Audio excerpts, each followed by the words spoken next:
Hola, ¿qué tal? ¿Cómo están? Soy la licenciada Soledad García, egresada de Psicología SUAYET. En el marco del tercer ciclo de conferencias del Claustro de Procesos en Salud, tengo el gusto de compartir con ustedes la investigación teórica que realicé como trabajo recepcional.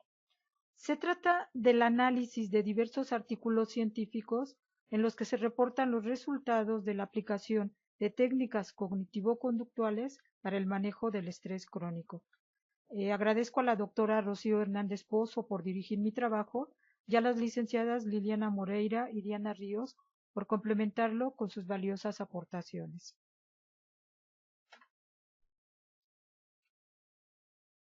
Bien, comenzaré explicando el fenómeno del estrés, tanto del buen estrés o estrés adaptativo como del estrés patológico o crónico. A continuación, revisaremos brevemente los fundamentos de la terapia cognitivo-conductual y lo que la hace pertinente para el manejo terapéutico del estrés crónico. Después pasaremos a la parte metodológica, en la que haremos la revisión del objetivo, los criterios con que se seleccionaron los artículos analizados y los resultados. Para concluir en la discusión con la revisión de los datos que arroja la investigación.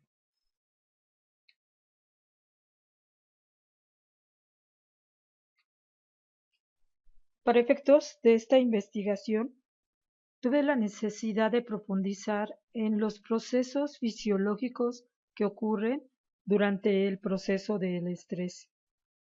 A continuación les comparto el resumen que hice.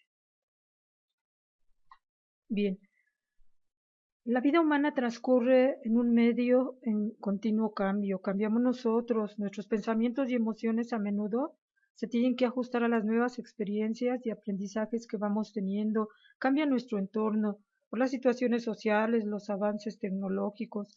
Inevitablemente, todos estos cambios nos afectan. Para mantenernos equilibrados en medio de todos estos cambios, contamos con procesos adaptativos. Tenemos el equilibrio biológico, lo mantenemos por medio de la homeostasis. El equilibrio cognitivo, emocional y social lo mantenemos por medio de una activación adaptativa, también llamada buen estrés. Bien, el estrés adaptativo o activación adaptativa es un proceso que permite al organismo establecer una relación saludable con un medio en continuo cambio y movimiento. El fenómeno de esta activación adaptativa se da de la siguiente forma. Ante una situación que implica adaptación, el organismo activa el sistema neuroendocrino. Este sistema libera, entre otras, dos hormonas, la adrenalina y el cortisol. La adrenalina tiene la función de aumentar la presión sanguínea, el ritmo respiratorio y la frecuencia cardíaca, todo esto para proveer de suficiente oxígeno al organismo. El cortisol, por su parte, genera un estado de alerta y vigilia para focalizar la atención hacia la potencial amenaza. Reabastece de energía para mantener eficientes los procesos activados, dispara mecanismos analgésicos y antiinflamatorios como anticipación a posibles heridas en la lucha e inhibe al sistema inmune para el ahorro de energía. La característica fisiológica del estrés adaptativo es que es una activación momentánea y pasajera. Una vez resuelto el factor activador, se movilizan procesos antagónicos. Por esto, la respiración y el ritmo cardíaco disminuyen y el organismo en general vuelve a su estado de equilibrio. Por diversas causas, ya sea porque el evento estresante se prolonga, por las creencias con que se afronta la situación o por otras causas, el estrés adaptativo transforma su característica transitoria en un proceso desordenado, desproporcional y prolongado, transformándose entonces en un factor de riesgo para la salud que llamamos estrés crónico. Esta es una definición de algunos autores. Estrés crónico, una categoría diagnóstica que produce de forma prolongada sobreactivación fisiológica para incrementar la fuerza y los recursos que permitan al organismo ajustarse a la forma en que se percibe la demanda. Revisemos ahora el proceso fisiológico que ocurre durante el estrés crónico. Bien, durante el estrés crónico se mantiene la liberación en el organismo de adrenalina y cortisol. La adrenalina va a mantener alta la presión sanguínea y va a mantener acelerados el ritmo cardíaco y la frecuencia respiratoria. El cortisol, por su parte, propicia que la atención siga focalizada en una potencial amenaza y si sigue focalizada la atención en la potencial amenaza, sigue produciéndose adrenalina. Bien, el cortisol va a producir que continúe el reabastecimiento de energía y va a hacer que permanezcan lentos el sistema inmune y el sistema digestivo. Permaneciendo lentos estos dos sistemas, el cuerpo está expuesto a virus, bacterias y células cancerosas. En el caso del sistema digestivo, porque el alimento permanece más tiempo en el organismo. Así que los tres sistemas más afectados durante el estrés crónico es el digestivo, el cardiovascular y el inmunológico. Bien, siendo la terapia cognitiva conductual una de las alternativas para el manejo terapéutico del estrés, retomemos ahora grosso modo sus elementos. Okay. Diversos autores nos presentan los principales fundamentos de la terapia cognitivo-conductual. Los individuos responden a los eventos más por lo que piensan de ellos que por los datos objetivos de dichos eventos. 2. Las variables cognitivas, afectivas y conductuales están interrelacionadas. 3. Algunas formas de cognición pueden ser monitorizadas. 4. Algunas formas de cognición pueden ser alteradas. 5. Alterando la cognición podemos cambiar patrones disfuncionales, emocionales y conductuales. Y 6. En el diseño de intervenciones deben ser integrados métodos de cambio terapéutico, tanto cognitivo como conductuales. De esto obtenemos lo siguiente. La teoría cognitivo-conductual sostiene que la intermediación cognitiva es un factor central en el mantenimiento del proceso de estrés, ya que es el juicio que se tiene sobre los eventos lo que los caracteriza como estresantes. La intervención cognitivo-conductual, entre otros, tiene dos aspectos fuertes. Uno, que hace un complemento al trabajar con lo cognitivo, con lo motriz y automático de la conducta. Y el otro es que las intervenciones siguen una metodología científica, lo que posibilita el replicar los beneficios y fundamentar técnicas para el tratamiento de problemas específicos. Bien, el objetivo de mi trabajo fue elaborar un reporte del análisis de investigaciones en las que se han utilizado técnicas cognitivo-conductuales para el abordaje del estrés crónico. La metodología que seguí para elegir los textos a investigar es la siguiente. Los artículos los obtuve de la base de datos Scopus. Las palabras claves que utilicé así en inglés, y disculpen si no lo pronuncio bien, es Therapy, Cognitive, Behavioral e Intervention.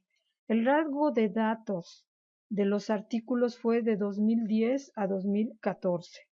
El área que se eligió fue Ciencias de la Salud y, como ya lo mencioné, el tipo de documentos fueron artículos científicos.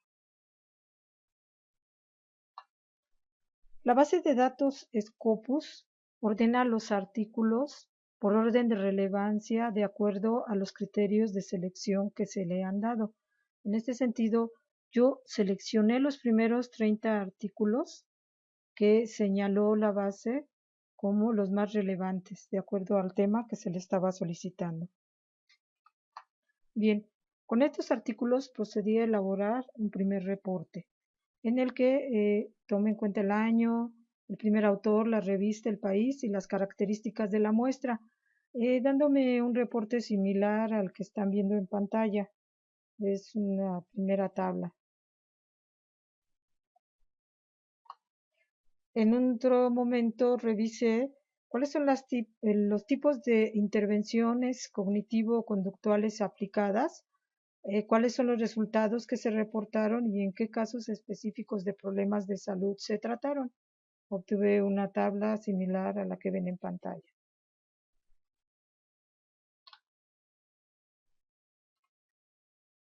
Bien, revisemos los resultados. El rango de datos fue de 2010 a 2014.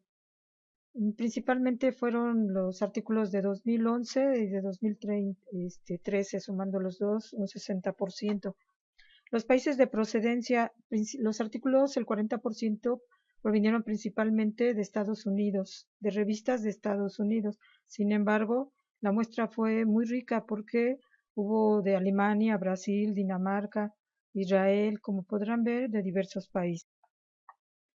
En cuanto a la división del sexo de la muestra, el total de los participantes fue de 3.094, mujeres 54%, hombres un 45%. Aquí un resumen, una tabla resumen por si a alguien en algún momento le interesa. Bien, ahora veamos lo central. ¿Cuáles son las técnicas que se emplearon para el manejo del estrés crónico en estas diversas publicaciones o las técnicas que se reportan? Bueno, la más reportada es la psicoeducación con un 13.3% junto con una técnica que se aplicó en conjunto, reestructuración cognitiva y relajación, un 13.3% también.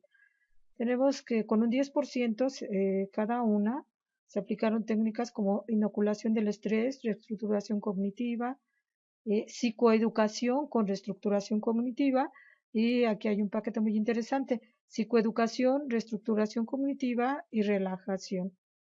Ya en un porcentaje del 6% y del 3% se aplicaron sola meditación, sola relajación o resolución de problemas, psicoeducación y relajación. Resumen. La muestra de artículos estuvo conformada en su mayoría por investigaciones publicadas en revistas estadounidenses.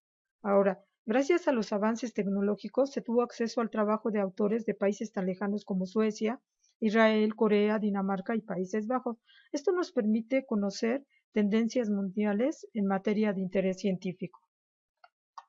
Aunque es mayor el porcentaje de participantes del sexo femenino, no se reporta una diferencia significativa entre hombres y mujeres en el total de la muestra. Por esto, los resultados son aplicables tanto a hombres como mujeres. Un dato interesante es que los casos de salud que se revisaron en relación con el estrés, como lo es el cáncer y diversas enfermedades crónicas, reflejan que cada vez más son los programas de recuperación y o manejo de diversas enfermedades que incluyen protocolos de intervención en estrés.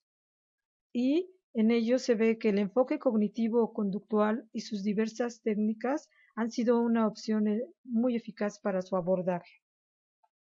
Bien, para llegar al objetivo de la investigación, que es el análisis de las principales técnicas empleadas en el abordaje del estrés crónico.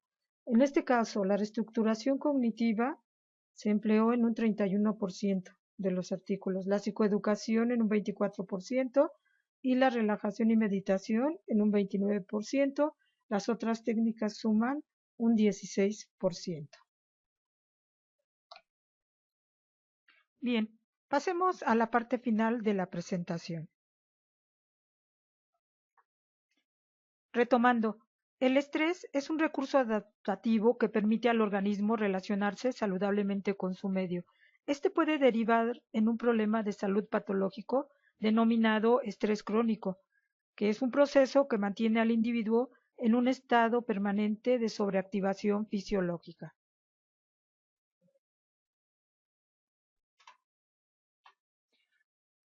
Bien, en la mayoría de los casos de estrés crónico se movilizan en paralelo tanto la valoración cognitiva como los circuitos no conscientes de alerta, por lo cual se sugiere que el abordaje del estrés se haga tanto de forma cognitiva como de forma conductual.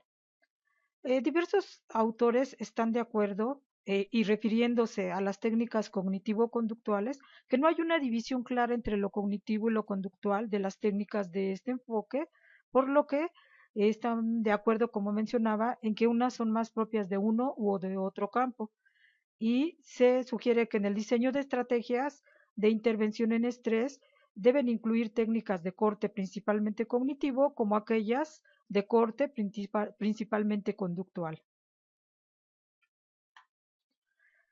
En los resultados, las técnicas más empleadas y reportadas como eficaces en el abordaje del estrés crónico, en primer lugar está la reestructuración cognitiva con el 31%, seguida de la relajación con el 29% y la psicoeducación con el 24%.